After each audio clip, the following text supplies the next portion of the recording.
Alright guys, sa mapagpalang araw sa inyong lahat, meron tayong reaction video dito kay Rob Trip. Alright? At ito ay panukalang 200 dagdag sahod Dagdag sahod sa mga manggagawa. Lusot na sa House panel. Alright, tandaan nyo guys, may dagdag sahod na. Lusot na sa House Committee of Labor and Employment ang panukalang arawang dagdag sahod na 200 pesos para sa manggagawa sa pribadong sektor.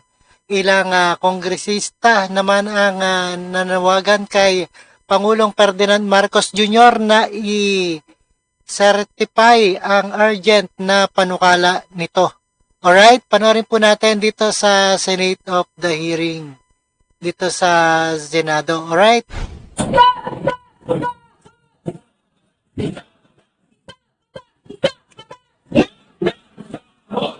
Ilang araw bago muling mag-break ang sesyon ng Kongreso, ipinasa na ng House Committee on Labor and Employment ang panukalang 200 pesos na aumento sa arawang sahod ng mga manggagawa sa pribadong sektor. Ito ay matapos makipagpulong si House Speaker Martin Romualdez sa labor groups at leaders at bigyan ng direktiba ang mga kasamahan sa Kamara na bilisan ang deliberasyon sa panukala. Ang 200 pesos na daily wage hike ang reconciled version ng lahat ng panukalang batas na inihain sa Kamara na nagsusulong ng aumento sa sahod. Kailangan na ho talaga na magkaroon. Ayan, kailangan talaga dagdagan at tumataas na rin ang ating bilihin. At panukalang 200 dagdag sahod para sa manggagawa.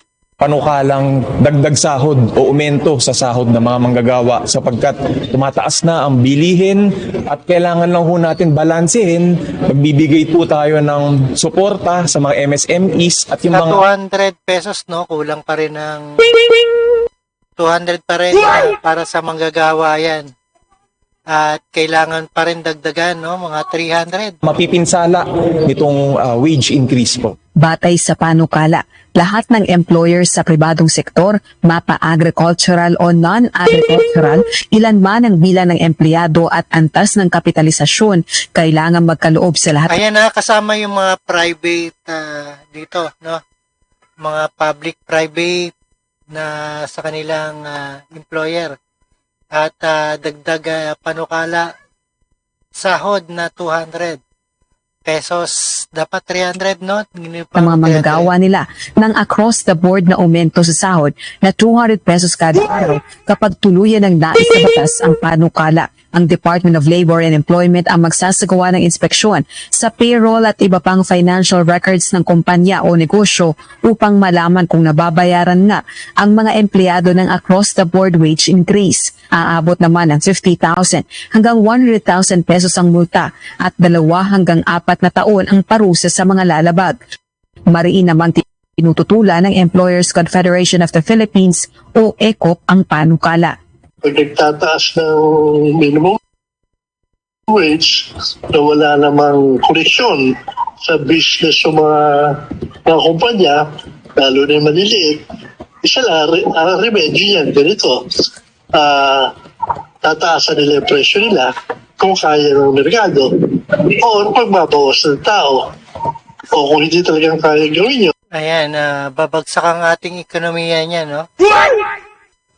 Pero kailangan tumaas din ang ating sahod para, ayan, di pa rin sapat ang 200, no?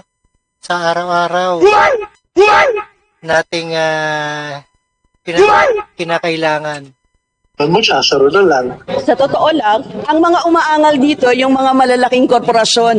Yung pasensya na, ganun talaga eh. No? Sino ba yung mga nag-under sa ECOP? Ilang mga korporasyon ito na malalaki talaga yung kanilang mga manggagawa. Pero yung mga maliliit po, sa totoo lang, will benefit din dito sa ganitong dagdag sahod para sa mga manggagawa. Samantala, ilang kongresista naman ang nanawagan kay Pangulong Bongbong Marcos Jr. na i-certify as urgent ang panukalang wage hike. Please, Mr. President, i-certify, please. Because kung i-certify niya, Ayan, dapat talaga certified, no, na kailangan. Hindi nakukurakot ng ating ayan, namumuno. We don't have to. There's an exemption to the rules. And then, kayang-kaya, mapasa na sa Kongreso. February 8, magkakaroon muli ng break ang sesyon ng Kongreso para sa election period at sa June 2 hanggang 13, 2025